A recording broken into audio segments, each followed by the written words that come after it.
اس کے خزانوں میں کوئی کمی نہیں ہے. تم 100 بار بھی دیہڑی میں ان کا درشن کرو، رب تمہیں 100 حجوں کا ثواب عطا فرمائے. میرے مرشد کریم حضور سیدی و سندی بدر طریقت پیر محمد عبدالرشید قادری رضوی نائب محدث اعظم پاکستان رحمۃ اللہ علیہ جب مرید کرتے تھے تو یہی حدیث پاک پڑھتے تھے، اور اس مرید ہونے والے سے فرماتے تھے کہ بندہ خدا جن کو محبت کی نظر سے دیکھنے پر مقبول حج کا ثواب ملتا ہے، اگر ان کی خدمت کر کے ان کا دل راضی کرو گے تو پھر اللہ کتنی مہربانیاں فرمائے. دوسری حدیث پاک سماعت کیجیے. یہ ایک سوال کا جواب ہے. عمومی طور پر ہمارے ہاں مثال کے طور پر، کیونکہ اب کسی بھی تفصیل میں جانے کا وقت نہیں ہے، مثال کے طور پر عمومی سوال یہ ہے کہ میں نے والدہ کو والد کو حج کروا دیا تو کیا میں نے اس کا حق ادا کر دیا؟ ایسا سوال اور اس جیسے جتنے بھی سوال ہیں ان کا جواب حدیث پاک کی روشنی میں. ایک صاحب نبی کریم رؤوف الرحیم علیہ السلام کے دربار انور میں حاضر ہوئے، عرض کی کہ میں نے اپنی ماں کو کندھوں پر بٹھا کر لمبا سفر کیا، سخت گرمی تھی اور جو پتھر تھے وہ دیکھتے ہوئے انگارے کی طرح ہو گئے. اگر ان کے اوپر کچا گوشت رکھ دیا جاتا تو وہ کچا گوشت ان گرم پتھروں پر بھن کے کباب ہو جاتا. حضور میں یہ پوچھنے آیا ہوں کہ اتنی مسافت کو اتنی دقت سے میں نے طے کیا ہے، کیا میں نے اپنی ماں کا حق ادا کر دیا؟ جان عالم علیہ الصلوۃ والتسلیم نے جو جواب دیا، یہ لفظ کہنے پہ میں مجبور ہوں کہ اس کو دل کے کانوں سے سنیے گا. فرمایا تیرے پیدا ہوتے وقت تمہاری والدہ کو جو تکلیف کے جھٹکے لگے تھے، شاید تو نے ایک جھٹکے کا بدلہ دیا ہو. اسی چیز کو سمجھنے کے لیے میں تیسری حدیث پاک آپ کو سنا رہا ہوں. حافظ الحدیث ہیثمی نے مجموع الزوائد میں و دیگر محدثین نے اس کو نقل کیا، لیکن میں آپ کو تیسری حدیث سنانے سے پہلے، جو میری گفتگو کی اب چوتھی حدیث ہے، یہ سنانے سے پہلے صرف ایک مرتبہ پوچھنا چاہوں گا کہ آپ کو اب تک کوئی سمجھ آئی یہ بات کی؟ صرف الحمد لگے کے جواب دیجیے گا بس. اب آپ آرام سے سنتے رہیے. اب یہ حدیث پاک سنیے. کعبہ شریف کا صحن ہے اور ایک صحابی پاک رضی اللہ تعالیٰ عنہ نے والدہ کو کندھے پر بٹھایا ہے اور کعبہ شریف کا طواف کر رہے ہیں. آج جو مطاف ہے نا، یعنی جہاں طواف کیا جاتا ہے، وہ بڑا سہولت والا ہے. ٹھنڈا پتھر ہے، گرمی اس پہ اثر نہیں کرتی. ارد گرد کے دروازوں سے اے سی کی ٹھنڈی ہوا کے جھونکے آتے ہیں اور چھاؤں کا سا سامان رہتا ہے. جگہ جگہ زمزم کے کولر ہیں.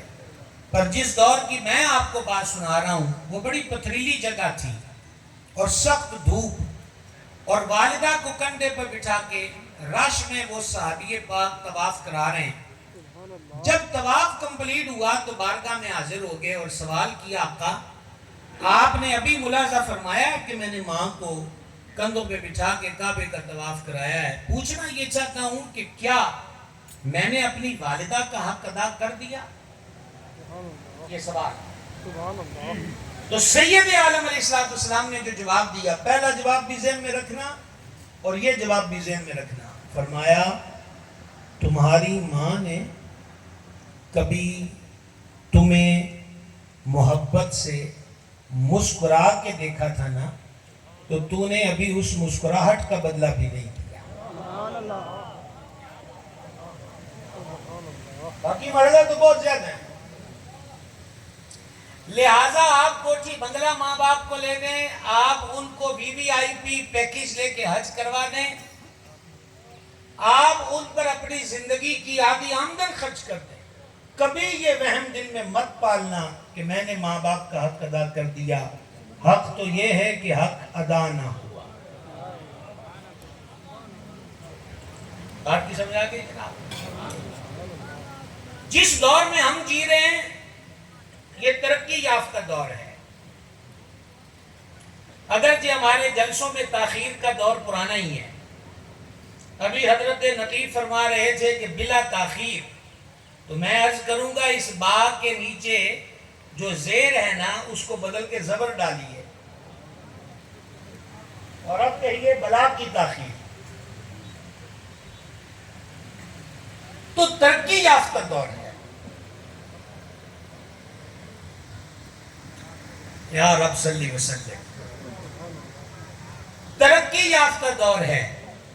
عمارتیں آسمانوں کو چھو رہی ہیں. ہفتوں کے سفر گھنٹوں میں سمٹ گئے. نت نئے آلات بن بن کر زندگیوں میں ایک عجب رنگ بھر رہے ہیں. اس ترقی یافتہ دور میں بہت کچھ پایا ہم نے، لیکن ساتھ ہی ساتھ ہم نے کھویا بھی بہت کچھ ہے. ہم سے پیار چھن گیا، احساس چھن گیا. ہر دوسری تیسری ماں کی آنکھ میں آنسو ہے. ہر تیسرے چوتھے گھر کا باپ اولاد کے غلط رویوں کی وجہ سے روتا ہے. ایک شکوہ باپ سے بھی ہے کہ جب یہ 20 22 25 سال کا ہوا ہے تو اب آپ باپوں کے پاس آ رہے ہیں کہ کوئی تعویذ دے بچہ ٹھیک ہو جائے، کوئی پھوکا مارے بچہ ٹھیک ہو جائے. 22 سال 25 سال آپ نے اس بچے سے غفلت برتی کیوں؟ روزے اول سے اس کی درست تربیت کیوں نہیں کی؟ آخر وہ کیا ہے؟ بے خودی بے سبب نہیں غالب، کچھ تو ہے جس کی پردہ داری ہے. کیا ہوا کہ جس بیٹے نے باپ کے قدموں سے آنکھ نہیں اٹھانی تھی اس کا ہاتھ باپ کے گریباں تک آیا؟ کس طرح یہ رنگ چینج ہوا کہ آج electronic media, social media, print media یہ وحشتناک خبریں ہمیں دے رہے ہیں کہ بیٹے نے باپ کو قتل کر دیا. جتنے یہاں پر سفید بالوں والے بزرگ تشریف رکھتے ہیں عمر رسیدہ، میں ان سے پوچھنا چاہتا ہوں کبھی آپ نے سوچا بھی تھا اپنی جوانی میں کہ آپ ایسا دور بھی دیکھیں گے کہ بچہ ماں کا قاتل بن جائے، بچہ باپ کا قاتل بن جائے؟ ریزن کیا ہے؟ صرف دم پھوکے تعویذ پر مت رہیے کہ ہم دم کرائیں گے. میں دم خود کرتا ہوں، یہ نہیں کہ میں دم کا مخالف ہوں. تعویذ میں خود لکھ کے دیتا ہوں لیکن بیچتا نہیں ہوں. میں یہ عرض کرنا چاہتا ہوں ہم اصل کی طرف رخ کریں. میں آپ کو ایک سب کو اجتماعی طور پہ تعویذ دینا چاہتا ہوں. لینا چاہیں گے آپ؟ کوئی کالا بکرا کالا مرغا نہیں لیں گے ہم آپ سے. بس اتنی ریکویسٹ ہے کہ انہوں مڑا کے گلے چھپا دیا جائے. حضور خواجہ خواجگاں سلطان الہند حضور غریب نواز رضی اللہ تعالیٰ عنہ کے ملفوظات شریفہ میں ہے کہ سلطان العارفین حضرت باقی بستامی رحمۃ اللہ علیہ استاد سے قرآن پڑھنے گئے تو پڑھتے پڑھتے آیت مبارکہ آگئی جس کا مفہومی ترجمہ یہ ہے کہ اللہ فرماتا ہے میرا بھی حق مان اور اپنے ماں باپ کا بھی حق مان. سلطان العارفین رحمۃ اللہ علیہ رک کر کہنے لگے استاد جی اللہ وحدہ لا شریک مالک معبود ہے، وہ فرماتا ہے میرا حق مان، لیکن ساتھ ہی ہمارے ماں باپ کو ڈسکس کیا. اس کی وجہ کیا ہے؟ استادوں نے فرمایا بیٹا اللہ کریم واحد حقیقی ہے، ماں باپ واحد مجازی ہیں. جس طرح اللہ کریم ایک ہے دوسرا خدا کوئی نہیں، اسی طرح مخلوق میں باپ بھی ایک ہی ہوتا ہے، ماں بھی ایک ہی ہوتی ہے. تو واحد حقیقی نے جو رشتہ واحد مجازی کا تھا اس کو ساتھ بیان کیا کہ ان کا بھی حق مان. اب رزلٹ سننا، تعویذ کی چوتھی لائن ہے جو آپ کے کام آئے گی. سلطان العارفین باقی بستامی رحمۃ اللہ علیہ نے اسی وقت قرآن پاک بند کیا، اوپر رکھا، استاد کے ہاتھ چومے اور کہا باقی سبق کل پڑھیں گے. اب میں اپنے ذوق میں یہ جملے کہا کرتا ہوں کہ آ کے ماں کے پیر کٹن لگ پے. تو مائی صاحبہ نے کہا تو تے سپارہ پڑھن گیا سی. تو کہنے لگے ماں جو قرآن پڑھنے تو نے مجھے بھیجا نا آج اس میں ایک آرڈر پڑا ہے کہ رب فرماتا ہے میرا بھی حق مان تے ماں پیو دا بھی مان. ہن ادھا ٹائم اوتھے دینا ہے تے ادھا ٹائم تیری خدمت تو دینا ہے. مسلم معاشرے میں doctor, pilot, engineer, professor, lecturer, سائنسدان الغرض زندگی کے تمام شعبہ جات میں، اور پھر مسلمان کے ساتھ لفظ پاکستانی لگے تو اور رنگ چوکھا ہے. وہ دین کا اور وطن کا نام روشن کرے.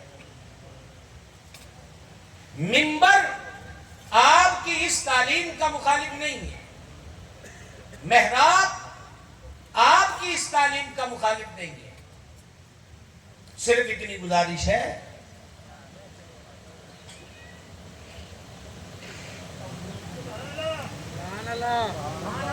آپ کے ہاں تو یہ چلتا ہوگا، ہمارے ہاں نہیں چلتا، توجہ فرمائیں گے۔